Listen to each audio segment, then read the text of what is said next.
더 머물기를 정하니라. 아멘. 우리 옆에 계신 분들과 함께 인사하겠습니다. 사랑합니다. 축복합니다. 네. 오늘은 성령의 임재라는 제목으로 함께 말씀을 나누고자 합니다. 이 성령의 임재, 이 임재라는 말은 내려오신다는 거예요. 임한다는 거예요. 그러니까 저기 있다가 이쪽으로 자기 쪽으로 온다는 그런 뜻입니다. 그러니까 성령님께서 어딘가에 계시다가 나에게 임하는 거예요. 나에게 오시는 거예요. 그것을 성령의 임재라고 하고, 이 성령에 대한 그 상태에 대해서 성경은 이제 두 가지 말씀하고 있습니다. 한 가지는 뭐냐면 성령이 오셨다, 임재했다, 한 가지가 있고, 성령이 충만한 상태, 충만하다, 이 두 가지가 있어요. 그러니까 이 두 가지는 비슷한 것 같지만 다릅니다. 이걸 이제 이 개념을 잘 알아야 돼요. 우리 신앙생활 할 때 성령이 임한 상태하고 성령이 충만한 상태하고는 달라요. 뭐가 다를까요? 성령 충만은 그 다음 주에 또 이제 말씀을 드리겠는데, 오늘은 성령의 임재에 대해서 한번 살펴보고자 해요. 성령이 임재하면 표시가 있어요. 표시. 성령 충만도 표시가 있는데, 성령이 임재했다는 표시, 이거를 우리가 어떻게 알까? 나에게 성령이 계신지 안 계신지 어떻게 알까? 어떠한 증거가 있을까? 그것을 한번 살펴보고자 합니다. 오늘 말씀을 보면 베드로가 고넬료라고 하는 사람 집에서 말씀을 전할 때 일어난 일이에요. 44절에 보니까 베드로가 이 말을 할 때, 이 말이 무엇이냐면 복음을 전했어요. 예수님에 대한 복음을 전했던 겁니다. 쉽게 말하면 예수님을 전하면서 전도를 한 거예요. 전도. 그럴 때 성령이 말씀을 듣는 모든 사람에게 임재했어요. 내려오셨다, 이렇게 되어 있습니다. 그러니까 복음을 듣는데 말씀을 듣는 여기 있는 모든 사람들에게 성령이 임재를 했던 거예요. 그것을 베드로와 함께 온 사람들이 다 봤어요. 여기서 질문, 성령은 눈에 보이지 않는데 어떻게 성령이 내려왔는지 어떻게 알지? 이게 우리의 질문이잖아요. 내가 성령님과 함께 있다는 거, 성령님 나에게 임재했다는 거 어떻게 알지? 눈에 보이지도 않는데, 아무 느낌도 없는데.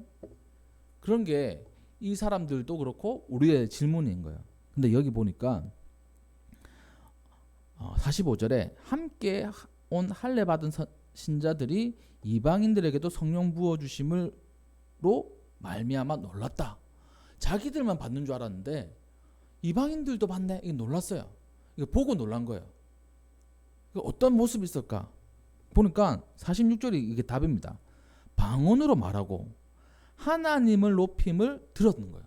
그러니까 성령이 임재한 사람은 방언으로 말하고, 그리고 하나님을 높인다. 이 말은 하나님을 찬양한다는 거예요. 예수님을 찬양한다는 거예요.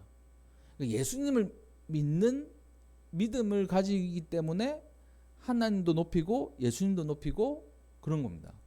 그러니까 결론을 내리면, 이건 뭐 어떻게 보면 말씀이 여기서 끝났어요. 사실 방언으로 말할 줄 알고, 방언으로 기도할 줄 알고, 이 성경에 의하면 그렇거나 아니면 하나님을 높이는 걸 듣는 거예요. 예수님을 높이는 걸 듣는 거예요. 그리고 내한테 성령이 있는지 없는지를 확인할 수 있는 방법은 방언. 나 그 방언 잘 못하는데 나 없나? 그건 잘 모르겠어요. 근데 나는 예수님을 믿어. 그리고 하나님을 찬양해.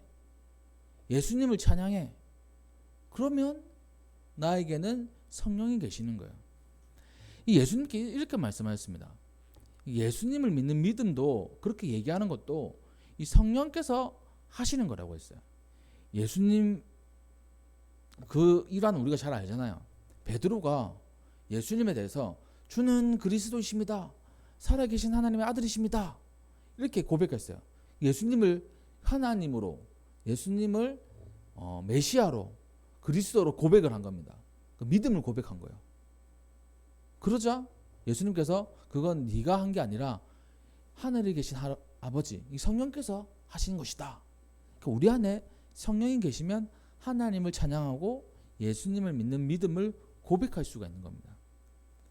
그렇다면 우리가 인생을 살아갈 때 누구 앞에서든지 하나님을 찬양할 수 있고 예수님을 주로 시인할 수 있으면 성령이 함께 하시는 사람인 거예요. 성령이 임재하시는 사람인 거예요. 아, 내가 하나님을 찬양하지 않고 사람들 앞에서 예수님을 주로 시인할 수 없다라고 한다면 성령이 없는 거예요. 간단한 겁니다. 간단한 거. 이거는 함부로 할 수 있는 게 아니에요. 우리가 자신 있게 할 수 있는 게 아닙니다. 이 성령께서 인도하셔야만 할 수 있는 건 거예요. 그래서 우리에게 성령이 임재했느냐, 방언을 하는지, 나 방언 못하는데, 그러면 성령 임재한 거 아닌 거 아니야? 아니에요. 하나님을 찬양하고 예수님을 믿는 믿음을 고백할 수 있으면 성령께서 우리와 함께 하시는 겁니다. 그것을 보여주고 있는 거예요. 근데 이 스토리가 되기 위해서는 이 배경이 엄청나게 심오해요. 이 사람들이 성령 임재를 경험할 수 있는 그 이야기가 이 10장에 나와져 있어요. 그 얘기를 한번 오늘 살펴볼 텐데, 이 이스라엘은 이때 당시에 로마라는 큰 나라가 지배하고 있었어요. 우리나라도 일본 제국, 대일 제국이 지배했었던 때가 있었지 않습니까? 그러니까 식민지인 거예요. 우리나라도 식민지였던 것처럼. 그 나쁜 일본 놈들이 우리를 지배했었잖아요. 그 나쁜 로마 놈들이 이스라엘을, 유대 땅을 지배하고 있었던 겁니다. 그렇다면 지배했다는 것은 이 자유가 없는 거예요. 지배를 당하는 거예요. 그러니까 로마의 군대가 주둔해 있어가지고 통치를 합니다. 왕을 스스로 세우는 게 아니라 총독을 보내가지고 통치를 하게 하는 거예요. 그래서 빌라도 같은 사람도 총독이에요. 그 지역을 다스리는 총독. 우리도 일제 식민지 치하에서 조선 총독부가 있었잖아요. 그걸 이제 무너뜨리기도 하고 했었지만, 그런 것처럼 그 총독이 다스리고 로마 군대가 주둔했는데, 이 가이사랴라는 곳, 이 가이사랴는 로마의 황제를 가이사라고 합니다. 이집트의 왕을 바로라고 하는 것처럼 로마의 황제는 이 가이사라고 해요. 이 가이사랴라고 지명이 붙어 있는 것은 황제를 위해서 이 도시가 만들어진 거예요. 그러니까 이 유대 지역에 이 가이사라는 이 말이 붙은 지명이 이 두 군데가 있어요. 우리나라로 치면 어떻게 설명해야 될까? 이 지명이 사람의 이름을 딴 거예요. 지명이 사람의 이름을 따서 황제의 이름을 따가지고 도시를 만든 건데, 하나는 가이사라 빌립보. 우리가 앞서서 제가 얘기했던 것처럼 그 예수님께서 사람들이 나를 누구라 하느냐, 누구는 뭐 예레미야, 누구는 뭐 엘리야, 뭐 이렇게 얘기하잖아요. 그 지역이 가이사라 빌립보였어요. 그리고 오늘 이 고넬료라고 불리는 이 사람이 사는 곳이 가이사라였어요. 이 가이사라는 이 항구였습니다. 그 가이사라 빌립보와는 다른 곳이에요. 이 항구였고, 여기에 이 사도행전 10장 1절에 보면 이달리아 부대라고 하는 군대 백부장, 백부장은 자기 수하에 100명 정도가 있는 이 장교인 거예요. 이탈리아 부대는 제가 한번 찾아보니까 이 로마 사람으로만 구성되어 있는 이 최정예 부대라고 되어 있어요. 로마 시민권을 다 가지고 있는 사람들인 거예요. 이 로마 시민권을 이때 당시에 가지기가 엄청나게 힘들었어요. 근데 로마 시민권을 가지고 있는 이탈리아 부대가 이 가이사랴에 주둔해 있었고, 그리고 그 부대 중 그 부대 큰 부대일 거 아니에요. 군단일 거 아니에요. 그 중에 백부장 100명을 거느리는 아주 그 큰 직책을 맡은 사람이 이 고넬료라는 사람이었어요. 한글로는 고넬료로 되어 있는데 코넬리우스, 그러니까 로마 사람인 거예요. 근데 이 사람이 이 로마에도 다양한 신이 있는데 하나님을 믿은 거예요. 이방인이 하나님 믿는 겁니다. 10장 2절에 보니까 그가 경건하다 돼 있어요. 경건하다는 거는 이 원어의 뜻은 신앙심이 깊고 하나님을 두려워한다는 그런 뜻이에요. 신을 두려워한다는 뜻이에요. 신이 두려워하고 신을 존중하기 때문에 신앙심을 가지고 있고, 그 신앙심을 가지고 있는 모습이 뭐냐면, 첫 번째가 온 집안과 더불어, 그러니까 온 가족과 또 자기 밑에는 그 자기 집안에 있는 종들도 있을 거 아니에요. 이 종들도 다 같이 하나님을 믿는 거예요. 그리고 하나님을 경외하고, 이건 하나님 믿는다는 뜻이거든요. 또 백성들을 많이 구제했다. 그럼 백성들을 많이 도왔다는 거예요. 제국의 이 군대 장관이 이 식민지의 사람들을 돕는 일은 쉽지 않아요. 지배하려고 하고 군림하려고 하지 구제하거나 돕지는 않습니다. 빼앗으려고 하지 주지는 않아요. 일본 사람들 우리를 막 우리의 자원들 다 뺏어가고 우리의 이름도 뺏어가고 그랬던 것처럼 다 뺏어가려고 하지 주는 법은 없습니다. 근데 이 고넬료는 그 이스라엘 사람들에게, 유대인들에게 많은 구제를 했던 거예요. 그리고 항상 하나님께 기도했어요. 항상 기도했다는 것은 무엇이냐면, 시간을 정해가지고 그 시간에 딱딱 맞춰가지고 기도를 했던 겁니다. 기도 시간이 있었던 거예요. 하나님을 잘 믿는 이 경건한 사람이 온 집안과 더불어서 하나님도 잘 믿고 이웃도 사랑하고, 그러니까 하나님을 사랑하고 이웃을 사랑하는 그 10계명의 원리를 잘 지키고 있고, 또 기도도 열심히 하는 거예요. 우리의 모습은 어떻습니까? 우리가 하나님을 잘 믿는 이 경건한 사람으로 살아야 되는데, 정말 하나님을 경외하고 이웃을 잘 섬기는 사람으로 살고 있습니까? 또 하나님께 항상 기도하는 기도의 시간을 잘 지키고 있나요? 그걸 한번 점검을 해봐야 된다는 겁니다. 이방인이고 어쩌면 하나님을 몰라도 상관없는 그런 사람인데, 이방인이면서도 하나님을 너무나 잘 믿었어요. 하루는 제 90쯤이면 이 더하기 6을 하면 됩니다. 이 성경의 시간에서 더하기 6은 9 더하기 6은 25? 15. 그래. 15면 몇 시예요? 15시. 3시. 맞아. 3시. 15시 3시잖아. 3시에 기도라는 거야. 이 이스라엘의 그 시간은, 그러니까 3시면 우리는 어떤 느낌입니까? 3시. 그냥 오후 중간이잖아요. 근데 이스라엘에서 3시는 저녁이에요. 저녁 느낌. 해질녘이니까 해질녘. 해지기 바로 직전이라는 그런 느낌이에요. 이게 제사장들이 맨날 드리는 예배가 있어요. 제사가 있어요. 그걸 상번제라고 해요. 상번제. 항상 할 때 상자. 번제. 항상 드리는 번제. 그건 아침 저녁으로 드리거든요. 그래서 우리가 합성교회 있을 때 주일날 아침 예배 드리고 저녁 예배 드리잖아요. 감독님 늘 얘기하세요. 아침 예배 드리고 저녁 예배 드려야 된다. 그러면 우리는 주일날 저녁 예배 안 드리잖아요. 이상한 거 아닌가? 근데 시간으로 보면 저녁 상번제의 시간이, 그러니까 성경으로 말하면 9시야 9시. 오후 3시예요. 3시. 아침 9시에 드리고 오후 3시에 드리는 게 상번제예요. 그러니까 시간하고는 그렇게 상관이 없는 거야. 사실. 그리고 또 상번제는 주일만 드리는 게 아니고 매일 드리는 거예요. 아침 저녁으로. 제사장들은 그렇게 해야 돼요. 그래서 우리는 주일 낮 예배 오후 예배만 드리잖아요. 저녁 예배를 어떻게 할까 고민을 하다가 성경에서 대답을 찾은 거예요. 우리는 2시에 드리지만 이 오후라는 게 굳이 막 저녁 이게 아니어도 되는구나. 그렇게 해서 우리가 오후 예배를 드리는 겁니다.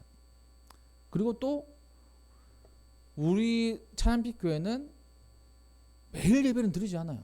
아침에만 예배 드리지. 새벽 예배. 그리고 주일에는 주일 오전 예배. 그러니까 매일 예배를 드리는데 매일 상번제는 드리지 않아요. 저녁에는 안 드리니까. 앞으로 이제 교인들이 많아지고 또 금요철야도 드리고 이렇게 하겠지만 지금은 우리가 매일 하나님께 매일 우리는 진짜 월요일부터 토요일까지 새벽 예배 드리고 주일에는 주일 예배 드리니까 매일 예배가 있습니다. 아무튼 그렇게 드리는데 이 고넬료는 시간을 정해가지고 아마 하루에 3번씩 기도를 했던 거예요. 다니엘처럼. 다니엘도 이 시간에 기도한 거예요. 제90점 되어서 기도하는 가운데 환상을 보게 됩니다. 고넬료야 하는 거예요. 박세영아 이렇게 얘기하는 거예요. 두렵죠. 이게 무슨 일이지? 천사가 이렇게 얘기합니다. 내 기도와 구제가 하나님 앞에 상달되어서 하나님이 기억하신다. 그러니까 하나님 기억하시는 게 두 가지인 거예요. 뭐라고 되어 있습니까? 4절 10장 4절 하나님 기억하시는 거. 내 기도, 네 구제는 남을 도와주는 거. 하나님이 기억하시는 거. 그러니까 하나님이 많은 걸 다 기억하시겠지. 특별히 기억하시는 게 있다는 거예요. 네가 하나님 앞에 기도하는 거 기억하신다는 거예요. 우리 권사님 하나님 앞에 기도하는 거 기억하신다는 거예요.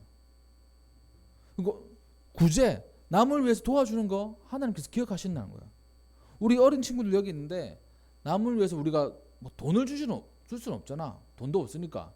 근데 다른 친구들을 도와주는 거, 섬기는 거 이거 기억하신다는 거예요. 그래서 우리 모든 그 성도님들이 하나님이 기억하는 사람이 되어야 되잖아요. 그렇다면 하나님께 기도하는 거, 남을 도와주는 거 이게 하나님께서 기억하신다는 거예요. 그런 우리 성도님들이 되시기를 주님의 이름으로 축복합니다. 하나님께서 그걸 아신다. 그래서 너에게 특별한 선물을 주겠다고 하시는 거예요. 어떤 선물을 주냐면 이 요빠도 항구입니다. 거기에 베드로가 있는데 무두장이 시몬의 집에 유숙하는 베드로가 있는데 베드로라는 시몬이 있는데 그 사람을 초청해라 라고 이렇게 얘기하는 거예요. 그 집은 해변에 있다까지 말씀하시는 겁니다. 그러자 고넬료는 이거는 특별한 계시다, 환상이다 보고 집안 하인 둘과 부하 가운데 경건한 사람, 그러니까 하나님 잘 믿는 사람을 불러가지고 요바로 보내는 거야. 하나님이 말씀하시는 게 천사가 말씀하신 것을 그대로 행하는 겁니다. 그 다음 날이 됐어요. 이제 베드로 얘기해요. 베드로도 지붕에 올라가서 이제 기도를 하는 겁니다. 9절 말씀. 그 이튿날 다음 날이죠. 그들이 길을 가다가 그 성에 가까이 갔을 때 베드로가 기도하라고 지붕에 올라갔어요. 그러니까 따로 이제 기도하는 시간을 가진 거예요. 지붕밖에 자기가 조용히 혼자 하나님께 기도할 수 있는 시간이 없다고 생각한 거예요. 베드로는 몇 시에 기도했습니까? 제6시. 제6시면 6 더하기 6은 그래 점심시간에 기도한 거예요. 그러니까 이스라엘 사람들은 9시 그러니까 그 6시 그러니까 이스라엘 시간으로 하면 3시, 6시, 9시에 기도를 하는데 우리나라 시간으로 9시, 12시, 3시에 이렇게 기도를 하는 겁니다. 기도를 하는데 환상을 보게 되는 거예요. 위에서 보자기가 내려와. 보자기가 내려오는데 뭐 여러 가지 짐승들이 있는 거예요. 하나님께서 말씀하십니다. 잡아먹으라. 돼지고기 같은 게 내려오는 거예요. 박세영아 돼지고기 잡아먹으라. 이렇게 하면 박세영은 하나님 감사합니다. 돼지고기 좋아하는데 뭐 이렇게 했을 거예요. 근데 베드로는 하나님 안 됩니다. 이거 율법에서 금하는 거예요. 하나님 안 돼요. 이렇게 얘기하는 겁니다. 율법에는 금하거든요. 그런 짐승들이 그 안에 있었던 거예요. 아니 먹어라. 그럴 수 없습니다. 이건 성경 말씀에 속되고 깨끗하지 않은 겁니다. 결코 먹지 않겠습니다. 두 번째 소리가 있습니다. 내가 깨끗하다고 얘기하고 있지 않느냐. 먹어라. 안 됩니다. 또 세 번째 이렇게 말씀했어요. 안 됩니다. 그 일이 있은 후에 올라갑니다. 환상이 끝났어요. 이게 무슨 뜻일까? 하나님이 성경에서 먹지 말라고 하는 그 음식들을 왜 나에게 먹으라고 했을까? 자, 여기서 오늘의 어떻게 보면 두 번째 키포인트예요. 말씀하고 부딪히는 거예요. 이 말씀은 성경에 기록되어 있는 말씀이에요. 이 말씀은 하나님께서 직접 하신 말씀이에요. 부딪히는 거예요. 그렇다면 우리는 뭘 들어야 되는 겁니까?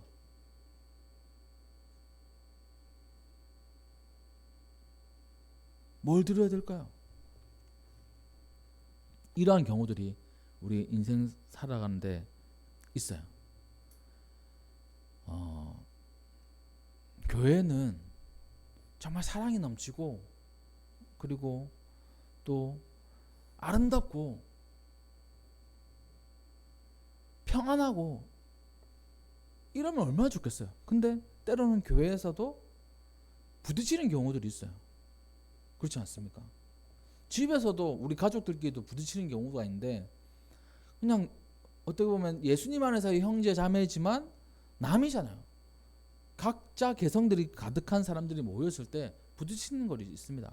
그러면 다 잘했어요. 이 사람도 잘했고 이 사람도 잘했어요. 또 이 사람은 자기가 상처받았다고 그러고 이 사람은 자기가 또 상처받았다고 그래요. 이 사람 나름대로의 논리가 있어요. 또 이 사람 나름대로 논리가 있어요. 다툽니다. 또 때로는 목회자와 성도님과의 다투는 게 있어요. 여러 가지가 다툼이 있는 겁니다. 그때 각자에게 있는 자기에게 맞는 말씀들이 있는 거예요. 사랑이 있어야지. 이쪽에는 용서해야지. 막 말씀 가지고 이렇게 싸우는 겁니다. 그래서 이 인류 역사 가운데 가장 무서운 전쟁은 종교 전쟁이래요. 자기들이 하나님이 자기들에게 그 하나님이 자기 편이라고 생각하기 때문에 이쪽도 하나님이 자기 편이라고 생각하고 이쪽도 하나님 자기 편이라고 생각하는 거예요. 참 신기하죠. 그렇게 이 말씀이 부딪힐 때가 있는 거예요.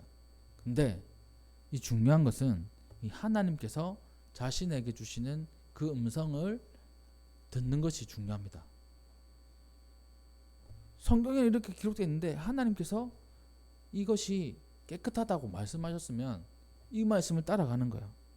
그래서 이게 무슨 뜻일까라고 생각을 하다가 고넬료가 보낸 사람들이 때마침 도착한 겁니다.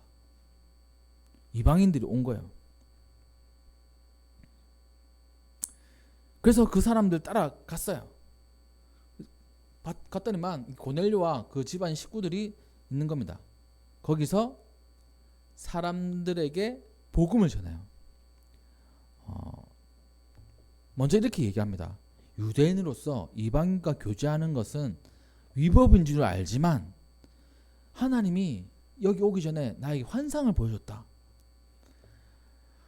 하나님께서 내게 지시했는데 아무도 속되다고 하거나 깨끗하지 않다고 말하지 말라 라고 이렇게 지시했다는 거예요. 자신에게 주시는 하나님의 음성을 따라 베드로는 간 겁니다. 그렇게 했는데 베드로는 그것 때문에 기록되어 있는 말씀을 위배하게 된 거예요. 예수님께서 이 모세오경에는 먹지 말라고 한, 또 같이 하지 말라고 한 그런 부분들을 어기게 된 거예요. 말씀을 어기게 된 거죠, 사실은. 근데 그게 어긴 게 아니라 예수님으로 인해서 완성이 됐다는 것을 우리는 알게 되는 겁니다. 이게 부딪히는 거예요. 그럼 고넬료 앞에서 또 그 사람들 앞에서 복음을 전하죠. 복음을 전합니다. 예수님에 대해서 얘기를 하는 거예요. 예수님께서 죽으시고 다시 살아나셨다. 예수님을 믿는 사람은 구원을 받는다. 이 모든 것이 내가 증인이고 많은 선지자들도 증인이다. 그의 이름을 힘입어서 죄 사함을 받는다 라고 이렇게 얘기를 하는 겁니다. 그러자 이제 오늘 읽었던 본문 말씀에 들어오는 거예요. 이 말을 듣고 성령이 말씀을 듣는 사람들에게 임하는 겁니다. 성령의 임재가 나타나는 거예요. 그리고 방언으로 말하고 하나님을 찬양하는 겁니다. 그걸 보고 이제 사람들이 놀라는 거예요. 이방인들도 성령을 받네. 그래서 세례를 베풀고 그곳에 좀 더 머물면서 복음을 전하는 그런 내용입니다. 그래서 첫 번째는 성령님이 임재하는 것은 하나님을 높이고 예수님을 주로 시인하는 게 바로 성령님의 임재의 이 표시예요. 또 더 나아가서는 이 방언도 할 줄 알면, 이 방언은 이게 할 수 있는 사람도 있고 못하는 사람도 있습니다. 우리 어린 친구들은 방언을 못하잖아요. 저는 고2 때 이제 방언을 받았어요. 그리고 군대 제대하고 난 다음에 그 다른 또 방언을 또 받았어요. 그러니까 그때 고등학교 2학년 때 받은 방언하고 지금 하는 방언하고는 달라요. 제가 느끼기에는 달라요. 그 방언은 하나님께서 주시는 거예요. 아, 내한테 하나님께서 임재하셨구나, 성령께서 임재하셨구나, 이런 걸 이제 느끼고 있는데, 저희 어머니는 저보다 훨씬 기도도 많이 하시고, 그리고 또 하여튼 신앙심이 깊으신 분이에요. 근데 방언이 안 터지는 거예요. 오랜 시간 동안. 그래서 이런 생각을 하셨대요. 아, 방언 뭐 없이 기도할 수도 있지 뭐 그렇게 생각을 하셨대요. 많은 분들도 방언 안 하니까. 그래서 뭐 그렇게 있다가 어떤 기도하시는 분이 방언 할 줄 아시는데요? 이렇게 얘기를 하는 거예요. 그러니까 나 방언 안 하는데. 아니, 하나님 방언 주셨어요. 그렇게 얘기를 하시는 거예요. 그러고 있다가 열심히 기도하는 가운데 이제 방언을 받으셨어요. 처음에는 방언이 주시는 분도 있고 안 주시는 분도 있다고 생각했는데 열심히 기도하니까 방언을 주시는 거예요. 하나님께서 구하는 자에게 방언도 주세요. 또 방언뿐만 아니라 다른 성령의 은사들도 주세요. 그 중에 어떻게 보면 첫 걸음이 방언인 거예요. 방언. 근데 어떤 사람들은, 어떤 이제 뭐 목사님들이나 신학자들은 방언을 안 좋게 보는 경우도 있어요. 아니다고 하는 사람들도 있어요. 근데 하나님께서 성경에도 나와 있잖아요. 이 방언으로 하나님을 높이는 것이 기록되어 있는 것을 보면서 성령께서 부어주심의 한 가지 현상이 바로 방언이라는 것을 우리는 알아야 돼요. 그래서 방언을 사모하는 것도 나쁜 것이 아닙니다. 좋은 거예요. 그뿐만 아니라 하나님을 높이는 것을 우리가 하고 있다면, 예수님을 그 사람들 앞에서 주로 시인할 수 있다면 우리는 성령의 임재를 받은 사람인 거예요. 그것을 우리가 먼저 기억해야 되고, 두 번째, 우리가 때로는 말씀하고 말씀이 부딪힐 때가 있어요. 뭐가 옳은지 모를 때가 있어요. 그때 우리는 어떻게 행동해야 될까? 하나님께서 자신에게 주시는 감동대로 행하는 거예요. 하나님께서 주시는 감동. 우리가 성경을 다 잘 지키면 좋겠죠. 사실 우리는 성경을 다 잘 지키지 않아요. 성경엔 지키라고 하는 것들 우리가 안 지킨 것도 많습니다. 이 구약 성경에는. 특별히 아까도 얘기했지, 돼지고기 우리 잘 먹어요. 그리고 뭐 먹지 말라고 하는 그 생선들도 우리가 잘 먹어요. 이 율법이 예수님으로 인해서 완성이 됐다는 사실을 우리가 알기 때문에 그걸 먹는 겁니다.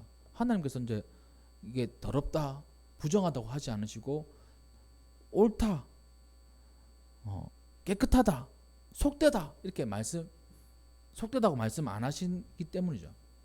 그래서 우리가 거기에서 자유함을 얻는 거예요. 신앙생활 할 때 부딪히는 거 있다면 하나님의 감동으로 우리는 가야 돼요. 하나님께 주시는 그 마음으로. 이게 엄밀히 말하면 성령 충만하고 같은 겁니다. 성령 충만은 무엇이냐면, 이 충만이란 말은 이거하고 비슷해요.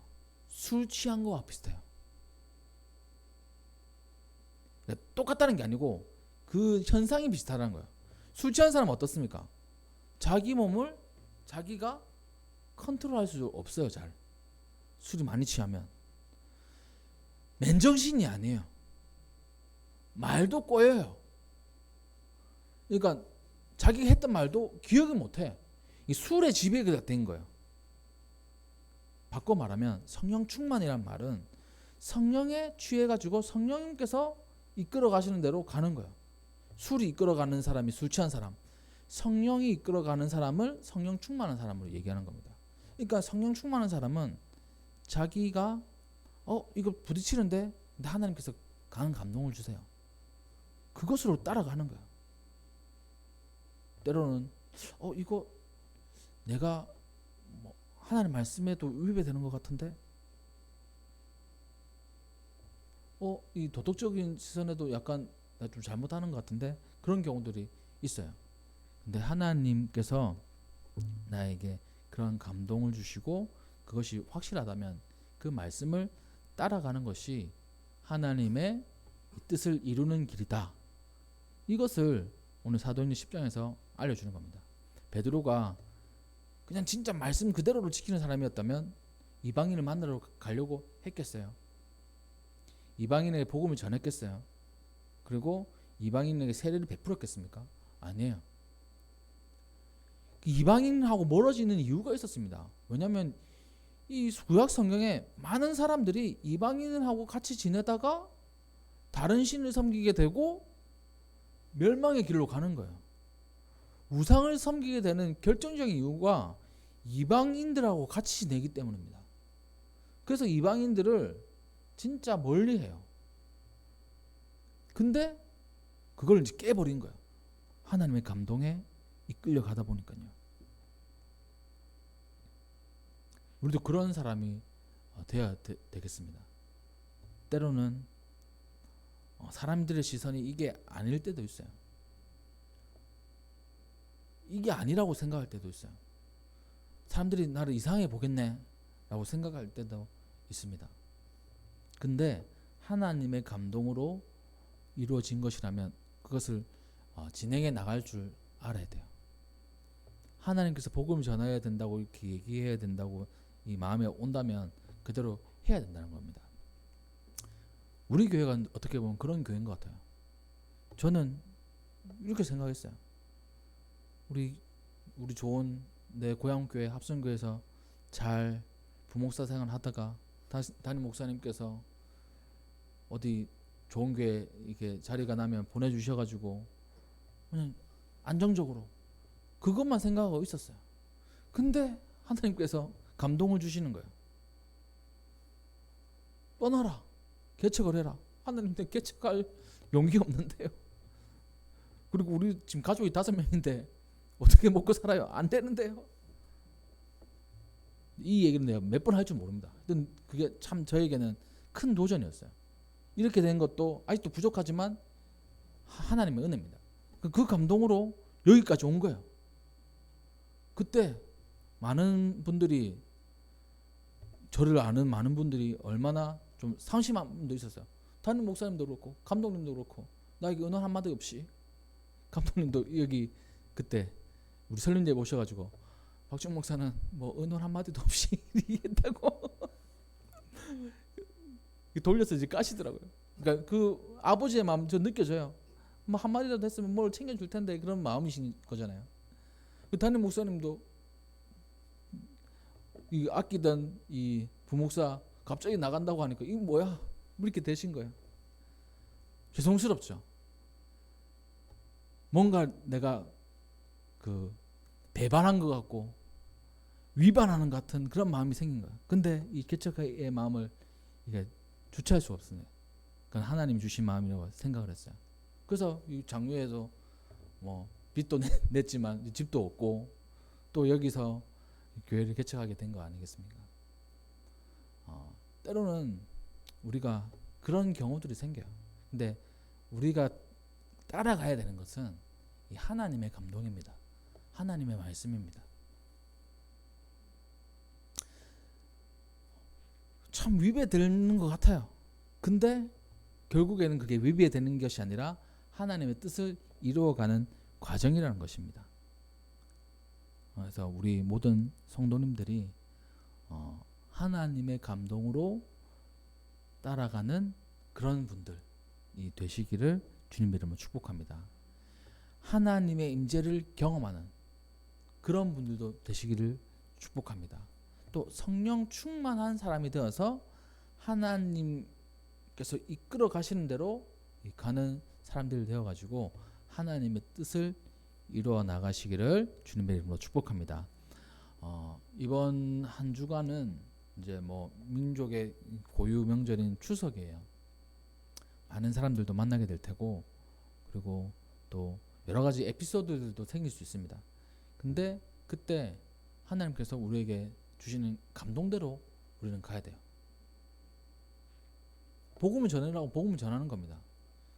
근데 보기 싫은 사람한테 얘기를 건넬 수도 있는 경우도 생기는 거예요. 또 만나기 싫은 사람들 만나게 돼요. 친척들하고 다 뭐 편한 건 아니지 않습니까? 그런 사람에게도 복음을 전할 수도 있는 경우도 생긴 거예요. 근데 마음속에 복음을 전해라. 베드로 같은 그런 심정인 거예요. 이방인을 어떻게 복음을 전해? 우리 주변에 이방인들과 같은 그렇게 거리감이 있는 사람들 있잖아요. 근데 하나님께서 복음을 전해라 하시면 복음을 전할 수 있어야 된다는 겁니다. 이번 한 주간 동안 성령님의 임재 가운데서 살아가시고, 성령 임재한다는 시도 때도 없이 하나님을 찬양하는 거예요. 예수님을 주로 고백하는 거예요. 그런 임재 속에서 살아가시고, 또 한 가지는 하나님께서 주시는 감동으로 살아가셔서 하나님의 뜻을 이루는 귀한 한 주 되시기를 주님의 이름으로 축복합니다. 네, 기도하겠습니다.